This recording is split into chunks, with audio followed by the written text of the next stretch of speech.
நேரடி கொள்முதல் நிலையங்களுக்கு மூட்டை மூட்டையா அரிசி எடுத்துட்டு போவாங்க. ஆனா ஒரு கொள்முதல் நிலையங்கள்லயும் ஒரு நாளைக்கு இவ்வளவுதான் அரிசி எடுத்துக்க முடியும், இவ்வளவுதான் மூட்டை எடுத்துக்கொள்ள முடியும் என்ற அளவுகோல் இருக்கும். ஆனால் அந்த அளவுகோலுக்கு மேல ஆயிடுச்சுன்னா அந்த மூட்டையை வச்சுட்டு வெயிலையும் மழையிலயும் அங்கேயே இருக்கணும். அது என்னவானாலும் சரி, மூட்டையை அவங்க நிலத்துல இருந்து எடுத்துட்டு போயிட்டாங்கன்னா தனியார் அந்த கொள்முதல் நிலையங்கள் வாசல்லே படுத்து கிடப்பாங்க. மழை பெஞ்சிச்சுன்னா அந்த மூட்டையெல்லாம் உள்ளே முளைச்சிடும், கெட்டு போயிடும்.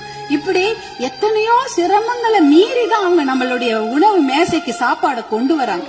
அதற்காக அவங்க வாங்குற கடன் பாத்தீங்கன்னா தனியார் வங்கிகள்ல வாங்குவாங்க, தேசிய வங்கிகள்ல வாங்குவாங்க, கூட்டுறவு கடன் வாங்குவாங்க, யாருக்கிட்ட வேணாலும் கடன் வாங்கி அந்த விவசாயத்தை செய்வாங்க.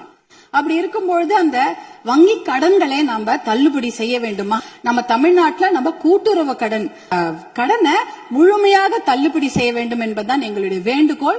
நாட்டுடைய ஒரு 3 பேர்ல 2 பேர் விவசாயத்துக்கும் விவசாயத்தை சார்ந்த தொழில் செய்யறாங்க தமிழ்நாட்டுல. அப்படி இருக்கும் பொழுது வருஷத்துக்கு நீங்க 10,000 கோடி கடன் வாங்கினவங்க கூட சந்தோஷமா வெளிநாட்டுல வாழ்ந்துடுறாங்க கடனை கட்டாம. ஆனா 10,000 ரூபாய் கடன் வாங்கிட்டு அந்த கடனை யாரா வீட்டு வாசல்ல வந்து கேட்டாங்கன்னா அவமானம் தாங்காம தற்கொலை பண்ணிக்கிறாங்க.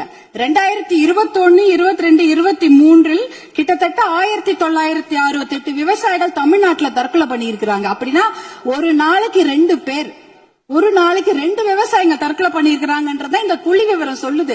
அவங்களெல்லாம் நம்ம காப்பாத்தி ஆகணும். இப்ப சூப்பர் எல்னினோ வரப்போகுது.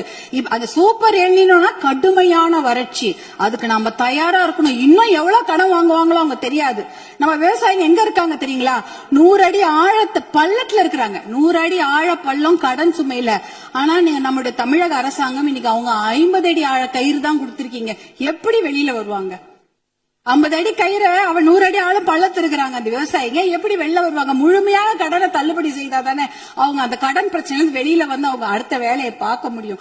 அதனால நீங்க உங்களுடைய அதிகாரிகள், மாண்புமிகு பேரவைத் தலைவர்கள், உங்கள் வாயிலாக முதலமைச்சரை நாங்க கேட்டுக்கொள்வதுதான். உங்களுடைய அதிகாரிகள் சொல்லுவாங்க, ஐயோ நிதி சுமை, கடன் சுமை, கூடுதல் செலவினம் அப்படிலாம் சொல்லுவாங்க. ஆனா அதையெல்லாம் ஒரு புறம் ஒதுக்கி வைத்துவிட்டு அவர்களுக்கு முழு கடன் தள்ளுபடி செய்யணும். ஏற்கனவே 2000 கோடியா 6000 கோடியா உயர்த்திட்டீங்க.